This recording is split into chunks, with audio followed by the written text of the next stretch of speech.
Israeli হামলায় Lebanon যেন পরিণত হচ্ছে গাজায়।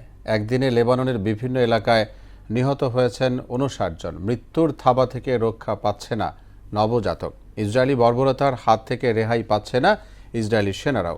হত্যাযজ্ঞ নিতে না পেরে আত্মহত্যার পথ বেছে নিচ্ছেন নেতানিয়াহুর সেনা। কাজী শাহরিনের ডেস্ক রিপোর্ট।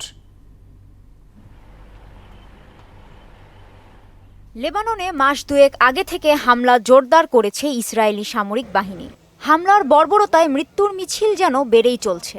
লেবানন যেন পরিণত হচ্ছে বিধ্বস্ত গাজায়। একদিনে ইসরায়েলি বাহিনীর হামলায় প্রাণ গেছে আরও ৫৯ জনের, আহতের সংখ্যা ১১২ জন। সর্বশেষ এই হতাহতের ঘটনার পর ইসরায়েলি বাহিনীর হামলায় গত এক বছরে লেবাননে মোট নিহতের সংখ্যা বেড়ে দাঁড়িয়েছে ৩,৬৪২ জনে। সব মিলিয়ে আহতের সংখ্যা পৌঁছেছে ১৫,৩৫৬ জন। সেপ্টেম্বরে ইসরায়েলি বিমান বাহিনীর অভিযান শুরুর পর থেকে বাড়িঘর ছেড়ে পালিয়ে গেছে ১০ লাখেরও বেশি মানুষ। মৃত্যুর হাত থেকে রক্ষা পাচ্ছে না শিশুও।